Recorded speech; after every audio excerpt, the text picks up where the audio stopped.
ऑक्सीकरण। प्राथमिक अल्कोहल ऑक्सीकरण पर एल्डिहाइड और फिर अम्ल बनाते हैं, द्वितीयक अल्कोहल कीटोन बनाते हैं, जबकि तृतीयक अल्कोहल सामान्य परिस्थितियों में ऑक्सीकृत नहीं होते। लुकास अभिकर्मक परीक्षण। प्राथमिक अल्कोहल लुकास अभिकर्मक के साथ कमरे के तापमान पर कोई अभिक्रिया नहीं देते, द्वितीयक 5-10 मिनट में और तृतीयक तुरंत विलेय अल्किल हैलाइड बनाते हैं जिससे विलन दूधिया हो जाता है। अम्लता का क्रम अम्लीय प्रबलता का क्रम है, प्राथमिक द्वितीयक तृतीयक। 18 एल्केन, एल्कीन और एल्काइन। बंधन। एल्केन में केवल एकल बंधन होते हैं, एल्कीन में कम से कम एक C=C द्विबंधन होता है, और एल्काइन में कम से कम एक C is defined as C त्रिबंधन होता है। सामान्य सूत्र एल्केन का CnHn, एल्कीन का CnHn और एल्काइन का CnHn होता है। हाइड्रोजन परमाणु। एल्केन में हाइड्रोजन परमाणुओं की संख्या सबसे अधिक होती है, जबकि एल्काइन में सबसे कम।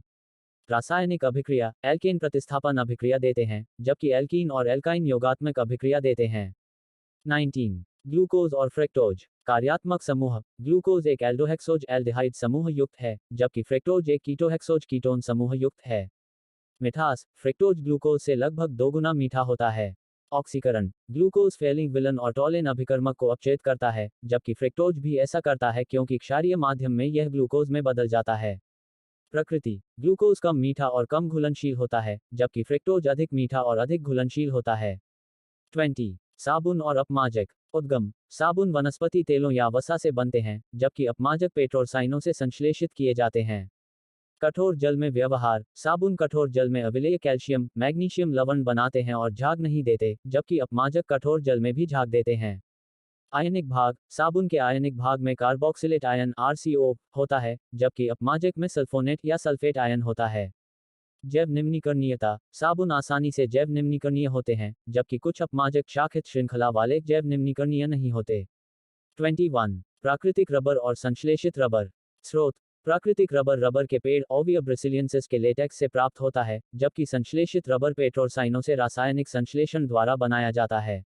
रासायनिक संरचना। प्राकृतिक रबर आइसोप्रीन cis-1,4 पॉलीआइसोप्रीन का बहुलक है, जबकि संश्लेषित रबर विभिन्न मोनोमर्स जैसे स्टाइरीन, ब्यूटाडाइन का बहुलक है।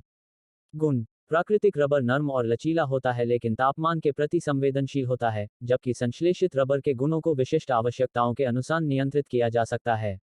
लागत और उपलब्धता। प्राकृतिक रबर की कीमत और उपलब्धता मौसम और भौगोलिक स्थितियों पर निर्भर करती है, जबकि संश्लेषित रबर की आपूर्ति स्थिर और नियंत्रित होती है। 22 थर्मोप्लास्टिक और थर्मोसेटिंग प्लास्टिक। गर्म करने पर व्यवहार। थर्मोप्लास्टिक गर्म करने पर नरम हो जाते हैं और ढाले जा सकते हैं, जबकि थर्मोसेटिंग प्लास्टिक गर्म करने पर सख्त हो जाते हैं और पुनः नरम नहीं होते। आणविक संरचना। थर्मोप्लास्टिक में रैखिक